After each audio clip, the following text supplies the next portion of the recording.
Assalamualaikum warahmatullahi wabarakatuh. Salam sejahtera untuk kita semua bosku. Salam NKRI, salam merah putih.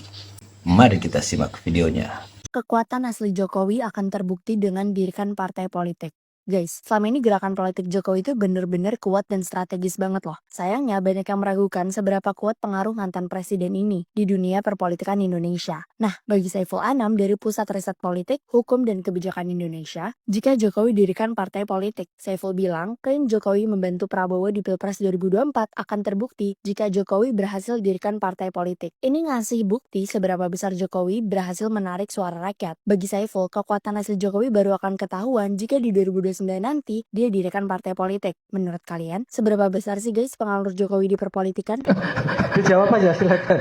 Kita bebas bertanya, dengan bebas menjawab. Anda bebas menjawab, tidak menjawab pun diperbolehkan. Ya, saksi. Kalau tidak perlu menjawab, tidak saya tidak perlu Oke. dijawab ya tidak perlu dijawab. bilang ya. saja. Oke, Saya saudara dibayar bisa- berapa itu rahasia dapur saya. Oh dibayar, cuma rahasia gitu nggih. Ya. Ya, jelaskan. Oke.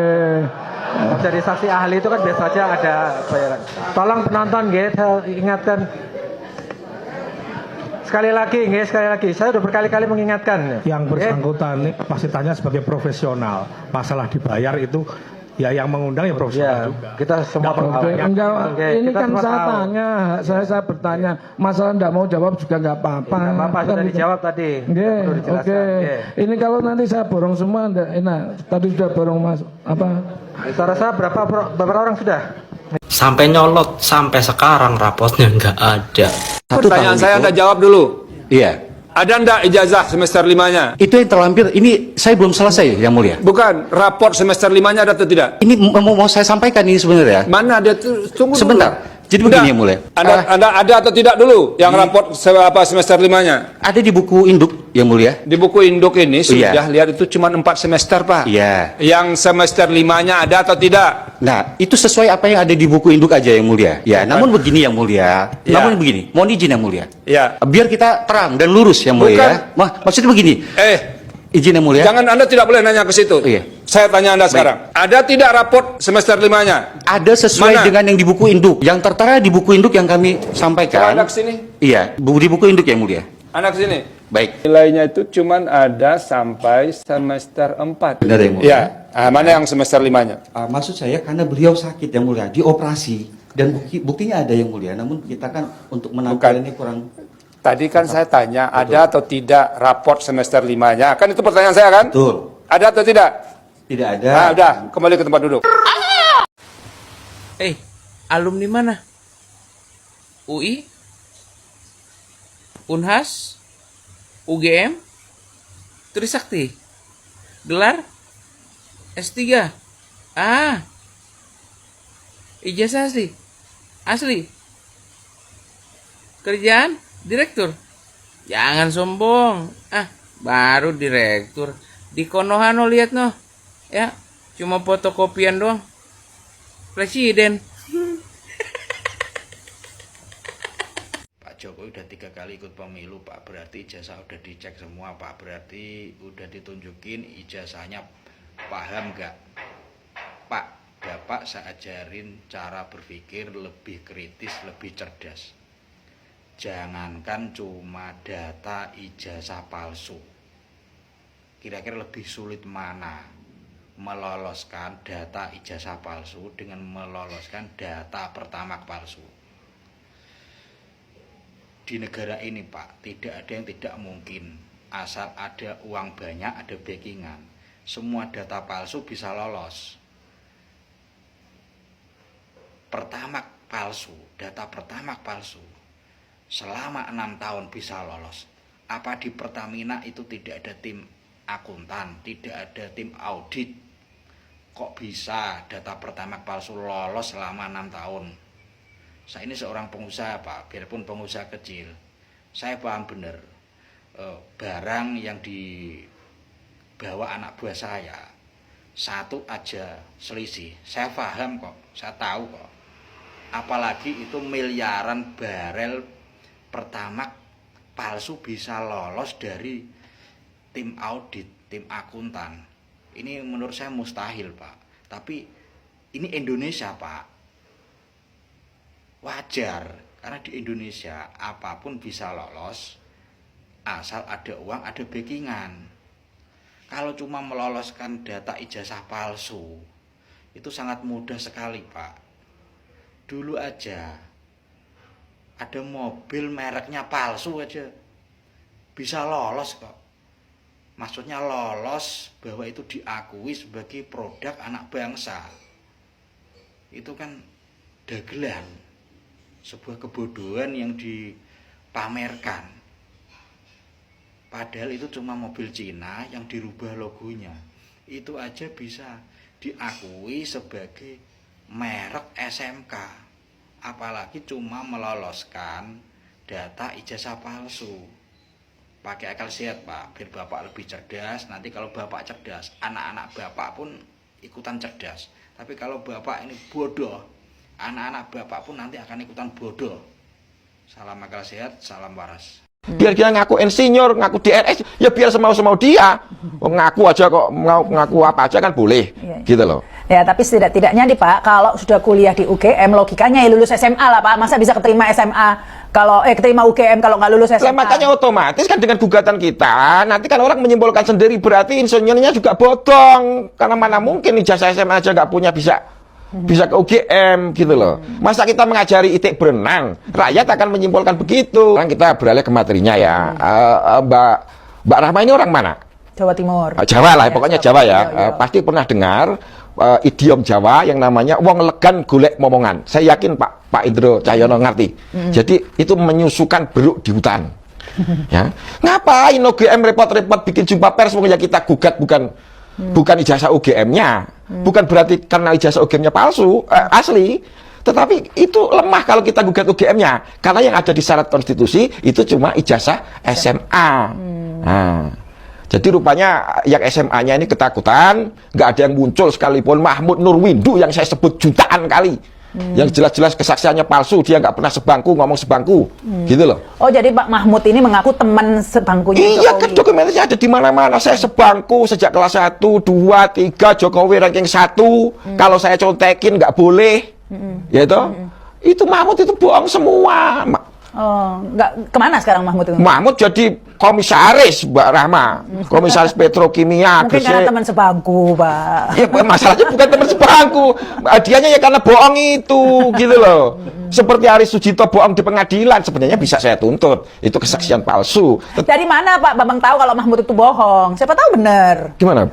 Dari mana Pak Bambang tahu kalau Mahmud tadi itu bohong? Iya, karena temannya yang lain bilang bohong. Bu Sri Handayani, Mahmud itu bohong.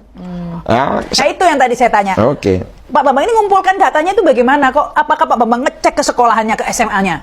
Ketanyain ke teman-teman angkatannya, Bapak telusuri teman-temannya dulu atau enggak? Iya, semua orang yang saya sebut itu sudah saya temui langsung, gitu loh. Jadi ini bukan katanya-katanya lagi, saya temui semua. Bapak ke sekolahan SMA 6-nya? Tentu saja tidak, karena semua di sana sudah TKP itu sudah acak-acakan. Gitu loh. Jadi Bapak nggak ngecek maksudnya dokumen? Saya dapat dokumennya yang buku Indo, walaupun tidak datang ke sekolahan. Nah, ini, dari mana? Lah ini kan triknya wartawan.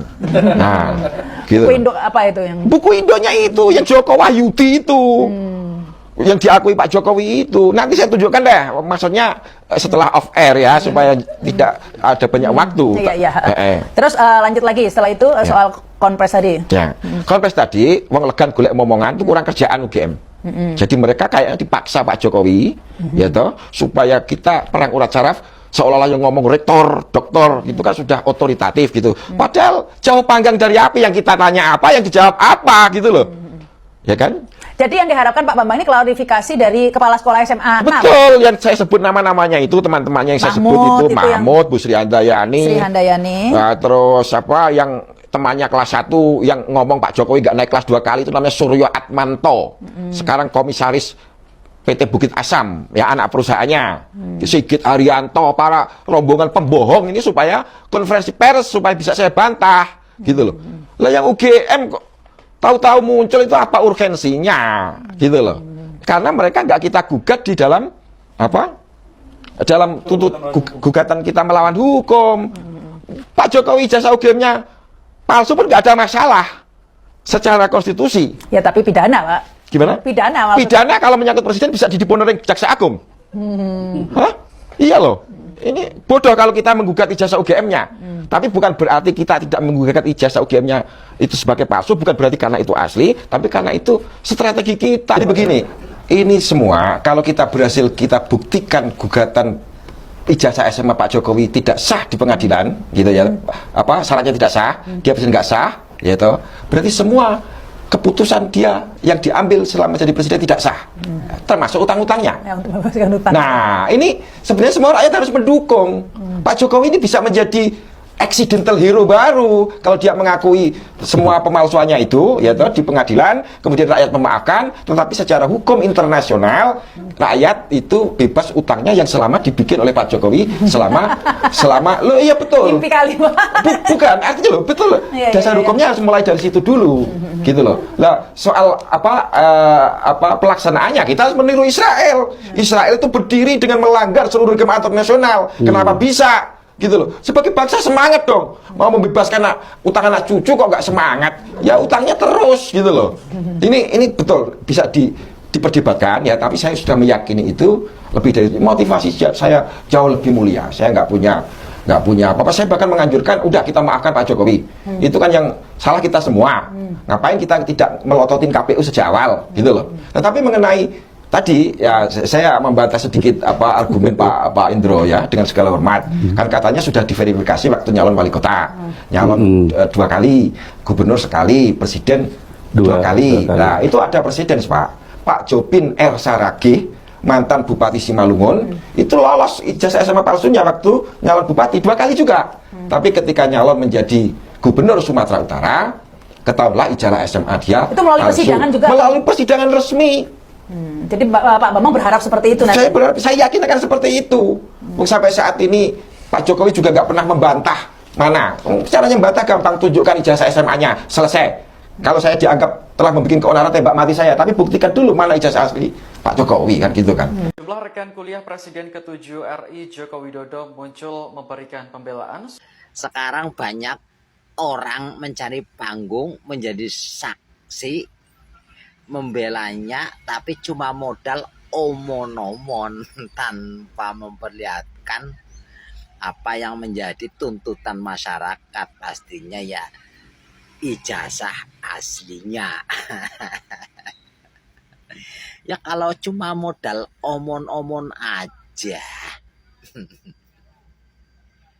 orang gila aja bisa cuma ngerumit ya, omon-omon cuma ngerumit.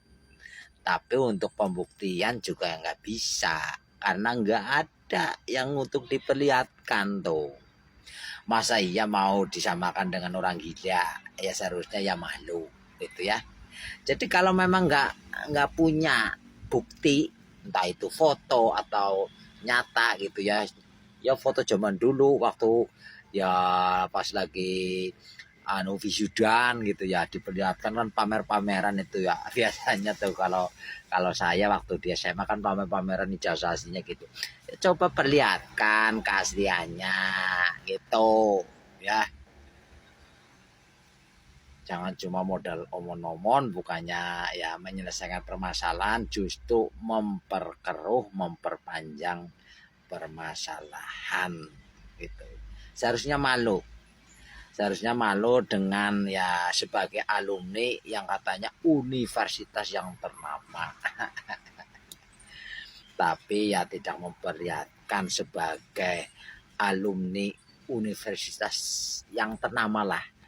Justru gimana ya? Untuk membedakan pokok permasalahan yang sebagai tuntutan dari masyarakat aja nggak bisa. Justru pembelaannya tidak nyambung, pasan ya mengaku-ngaku sebagai alumninya, sebagai teman alumninya gitu kan nggak nyambung, kelihatan ya gimana ya, kelihatan ya itulah itu ya.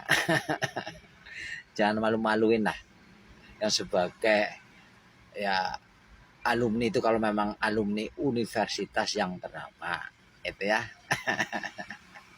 Yang menjadi pertanyaan nih, sekian banyaknya alumni ya alumninya, ya khususnya ya teman dekat gitu ya. Dan juga ya dosen-dosennya atau rektornya atau ya dosen pembimbingnya, masa nggak ada yang bisa membujuk ya, membujuk merayu untuk ya memperlihatkan ijazah aslinya gitu ya, membujuk yaitu antara alumninya, teman dekatnya, terusnya ya dosen atau rektor atau dosen pembimbingnya gitu ya. Masa nggak mampu untuk membujuk merayu gitu ya. Ya padahal sekeras-kerasnya batu aja kalau kena tetesan air itu akan ya berlubang, apalagi hati seseorang pasti kan akan luluh. Masa nggak bisa? Terus kalau dipikir secara logika aja dari situ aja udah maksud. Kecuali kalau awal-awalnya wah ijazah aslinya kena banjir gitu ya. Kalau banjir kan nggak tahu kemana gitu ya. Apa wah ijazah aslinya kebakaran gitu ya. Tapi ya walaupun dengan dua alasan itu harus ada pembuktian memang kena banjir, apa memang ya kena bakaran gitu, apa memang ya rumah tempat tinggalnya layak kena banjir, atau ya rumah tinggalnya ya kan pastinya ada bukti kalau masalah kebakaran gitu ya gitu.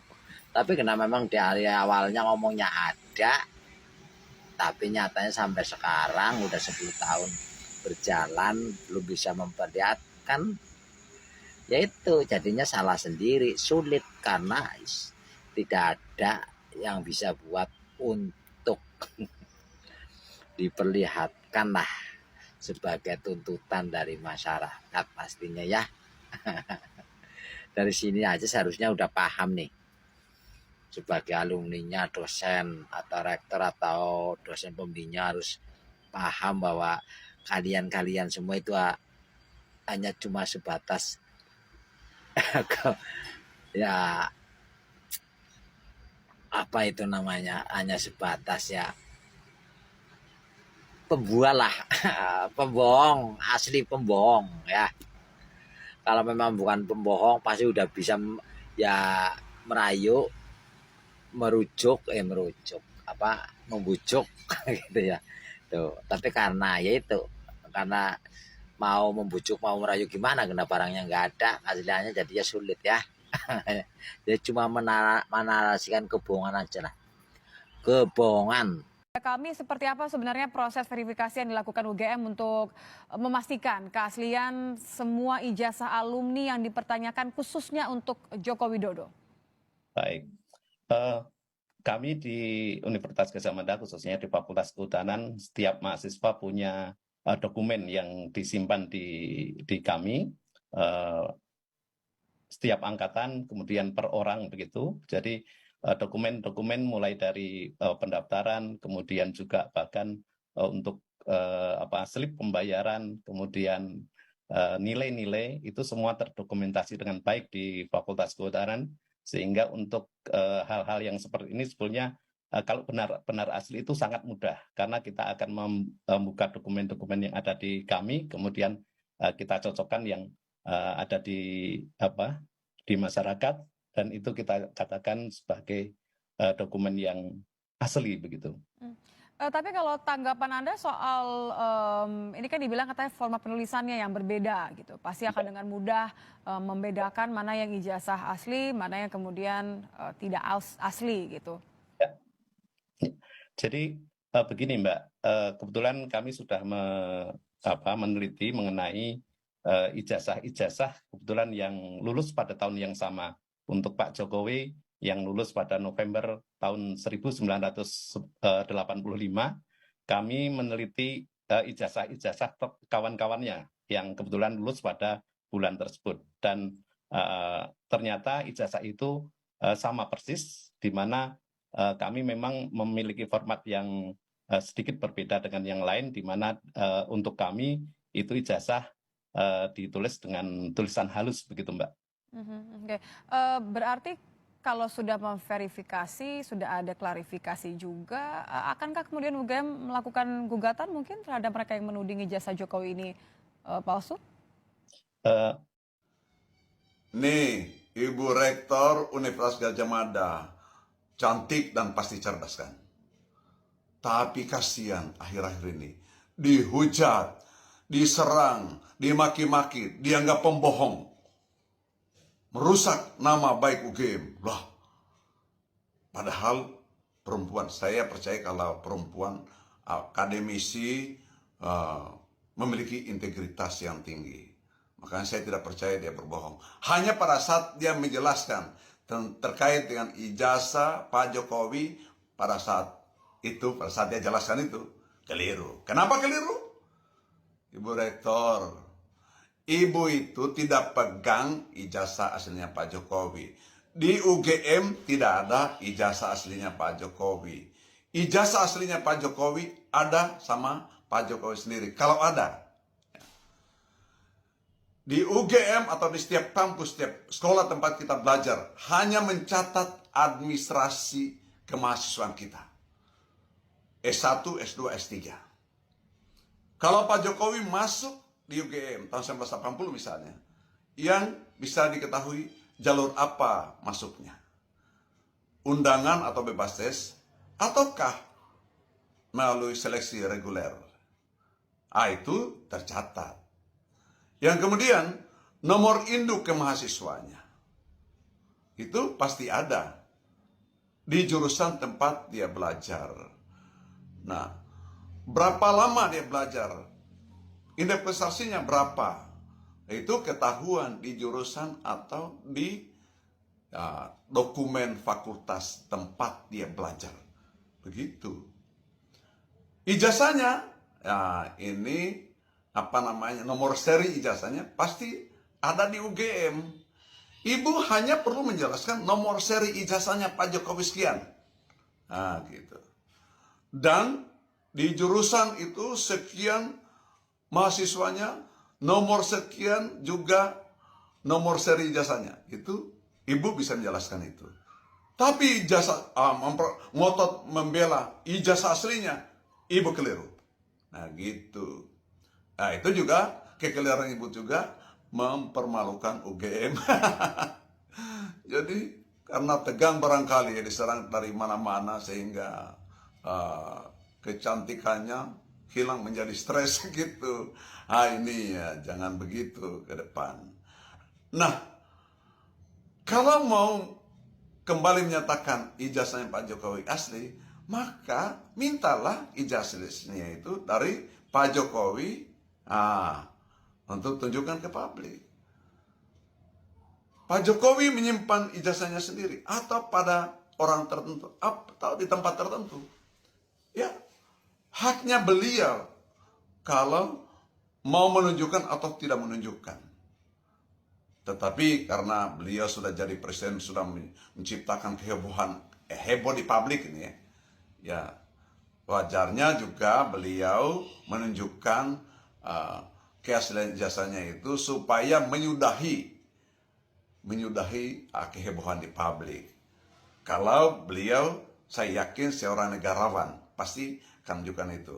Dan kabarnya saya baca, saya ikuti di TikTok juga, ada sekelompok tokoh yang akan silaturahmi ke Pak Jokowi habis Lebaran untuk meminta menunjukkan ijazah aslinya. Ya silakan pada saat itu. Tetapi jangan paksa juga Pak Jokowi kalau tidak mau tunjukkan ijazahnya. Yang bisa paksa Pak Jokowi adalah pengadilan. Nah, apakah pengadilan mau lanjut? Ya, saya nggak tahu. Ya. Tapi sekali lagi, saya yakin Pak Jokowi pernah kuliah di UGM, di Fakultas Kehutanan. Itu kesaksian teman-temannya. Sebagian temannya itu sekali lagi adalah teman saya. Makanya saya percaya Pak Jokowi pernah kuliah. Apakah punya ijazah atau tidak? Ijazahnya, kan ada sekali lagi ada orang, ijazahnya ya mungkin dianggap tidak berguna lagi, suatu saat saya buang aja lah. Saya kasih pujian kepada Pak Jokowi sekarang. Pak Jokowi itu berhasil memborgol teroris yang namanya Syahganda Nainggolan. Pak Jokowi berhasil memborgol koruptor yang namanya Jumhur Hidayat.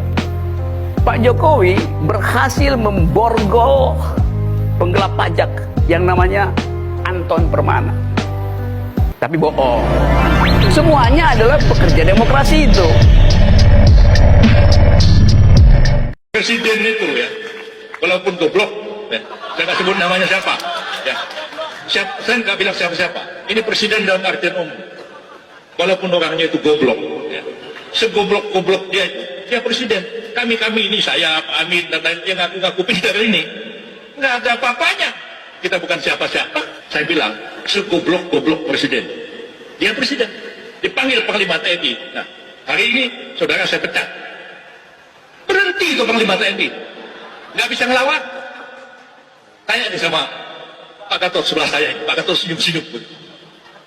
Jadi, jangan kita itu pikir, oh ini orang kok tampangnya sederhana, tampangnya wong deso, gitu ya.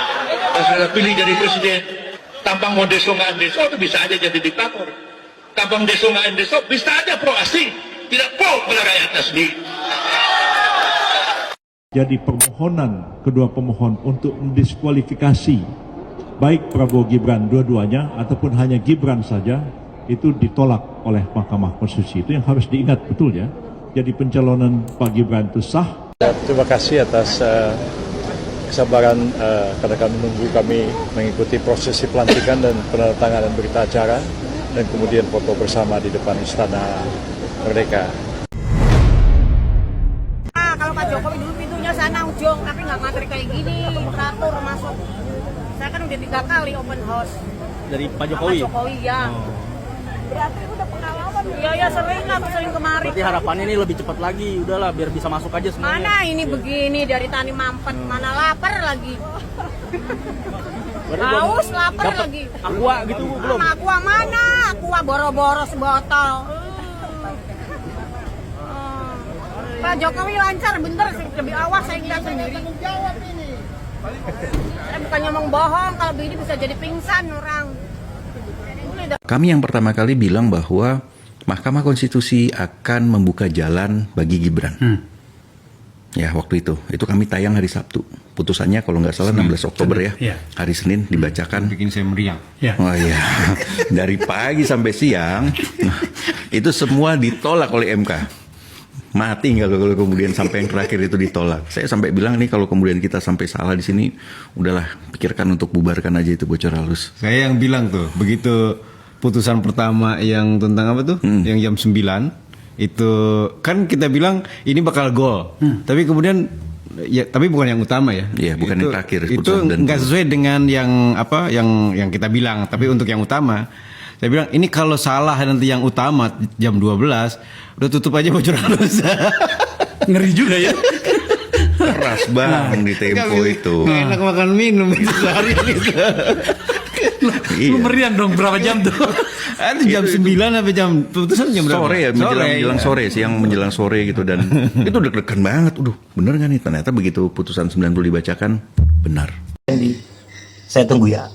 Sampai jumpa di video selanjutnya. Assalamualaikum warahmatullahi wabarakatuh.